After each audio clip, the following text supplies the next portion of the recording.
Good morning, Mr. Birdie, classmates, students, the rest. This is my mm, assignment. This is a very awkward intro, so without further ado, let's just get right in. The two people I've chosen to interview is someone called Sean from Gelt Geotechnics and Aaron from Jomar Softcorp. It should be noted that while Sean does not specifically work with creating the software that his company uses, he works very closely with it, and he was able to provide a lot of insight into the field and what his company does. He was a very, very useful source.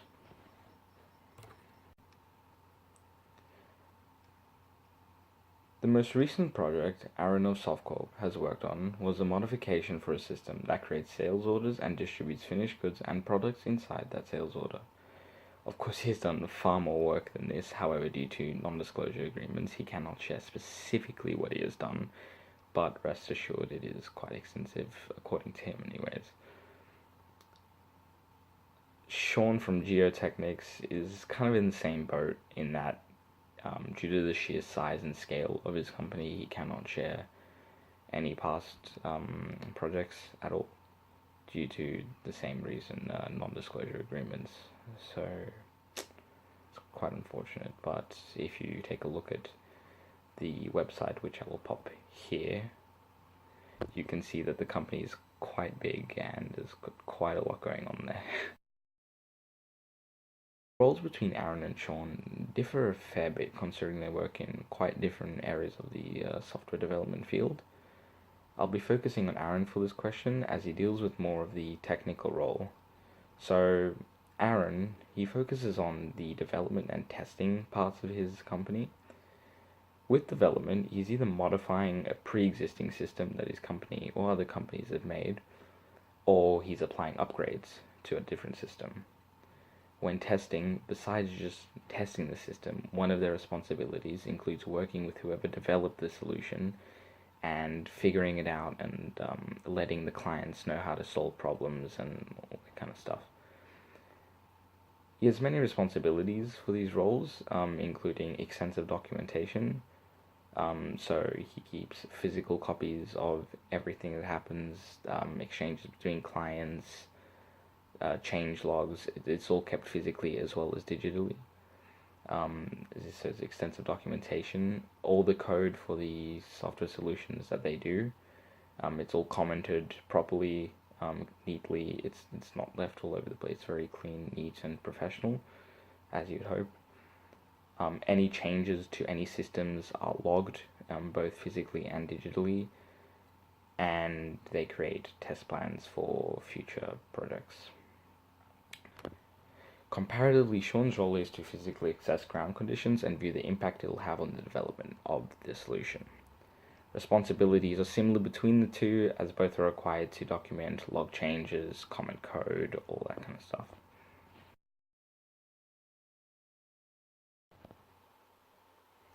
Both Aaron and Sean's companies make use of almost all mediums of communication, really. So they use voice over IP, email, phone calls, meetings. They kind of just use it all. Meetings are kind of used for more large scale meetings and projects that need to be discussed. As I've noticed, it's not necessarily just meetings aren't necessarily just called whenever. It's normally for the bigger projects. For the kind of smaller scale and minor stuff, the majority use email as a primary form of communication, and voice over IP is not used that much really.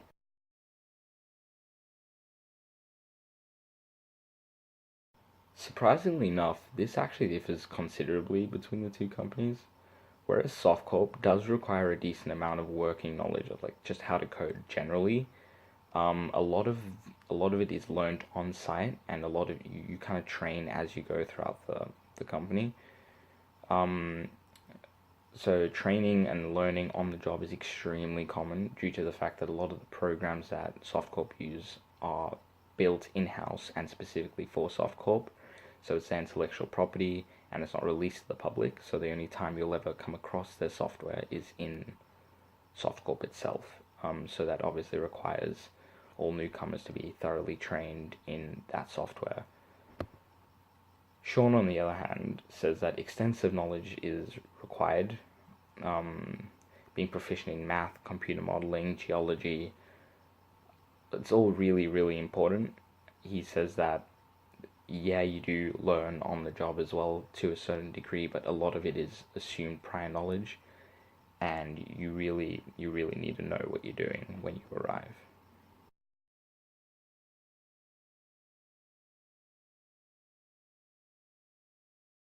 The most common piece of advice actually was just being passionate and making sure you truly have a love for the technical side of software development.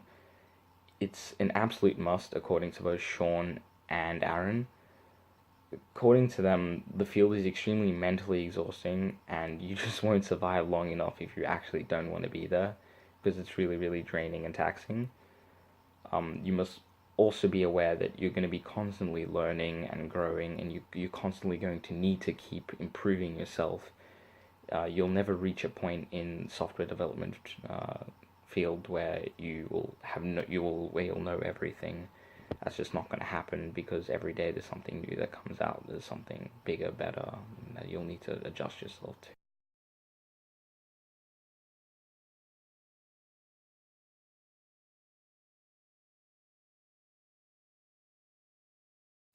Question 5, take 2. A big trend right now is that people are shifting away from older systems and are moving toward newer ones like Oracle databases. They've begun working exclusively with Java and just began completely ditching older languages like C, HTML, etc., Python. Java has just become extremely popular in the past couple of years. While I wasn't able to get an official answer as to why, I would assume it's most likely due to the sheer versatility of Java and just how many different types of applications it can create, how well it runs. It's generally can be very well optimized. It's just a very good language.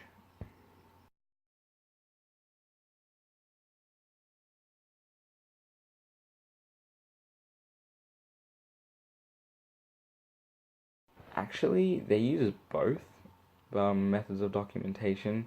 They use comments both to show what lines of code were added or adjusted to a class or solution in a specific mod, and to explain some massive chunks of code that people who haven't worked on it specifically won't understand.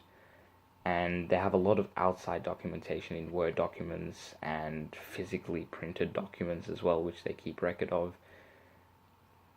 And those kind of just describe what systems, what classes, the SQL databases, the XML databases have been changed, how they've been changed, when they've been modified, all that kind of stuff, as well as all the test plan documentation and customer details. So all the names and past projects have been kept physically and digitally. Sean, on the other hand, due to the more physical field, he does a similar thing. However, rather than commenting code and such, he photographs any issues on site that may become apparent to the software solution that they will end up creating. He documents all field data. He keeps record of any and all digital communication with the clientele. And other than that, it's pretty much the same as Sean.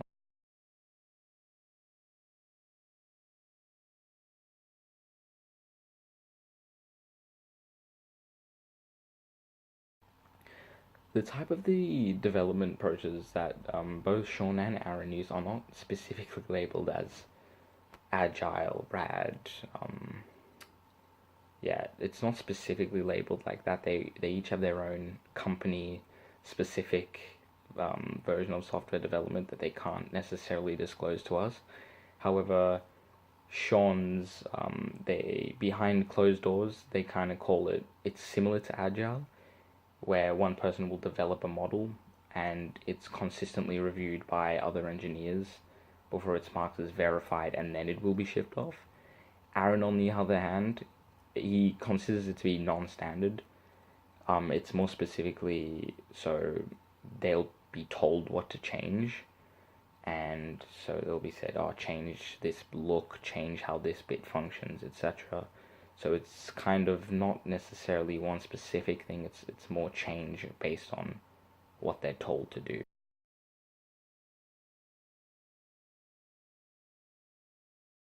Aaron's company SoftCorp uses a case tool that classifies as an ERP, which is similar to Microsoft's Dynamics AX, but it's their own company specific ERP, which he cannot explain once again due to legal reasons.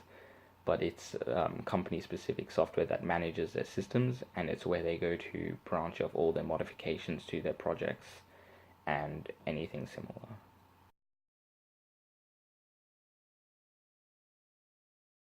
Surprisingly enough, unlike Aaron, where Java just completely seems to be dominating the software industry at the moment, the more technical side of the software industry at the moment, anyways.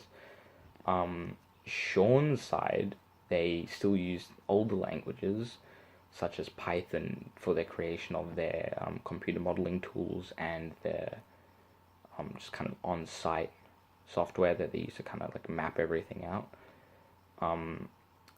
Sean personally uses proprietary numerical computing environments, MATLAB and Mathematica, which have their own custom languages, which he says closely resemble C and C++.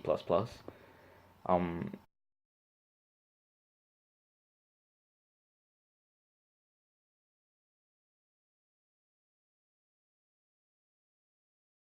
while Aaron, who works with the more technical side of the software industry, says and he claims that he's never experienced social, ethical issues or anything like that, Sean, on the other hand, states that it's a very common occurrence in his field. They're often, in fact, faced with all of them at once sometimes. Like, for example, employing subcontractors to work in underdeveloped areas, which leads to ethical issues regarding clearing and damage to the environment, um, which obviously upsets quite a lot of people sometimes, but there's not much they can necessarily do about that.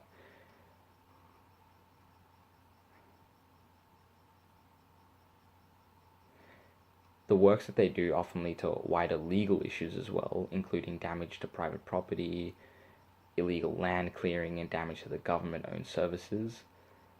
In fact, they've even had to launch legal action to ensure payment of outstanding invoices for work that they've done.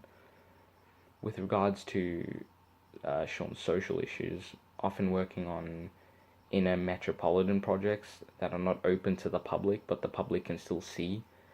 It it draws a lot of attention, and the public wants to know what's going on, but legally they cannot disclose any information. So that creates a bit of an issue and a bit of unsettlement within the public.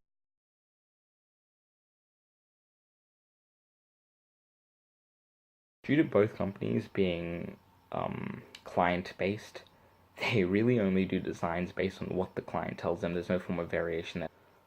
Alright, so that was my assignment. Hope you enjoyed it.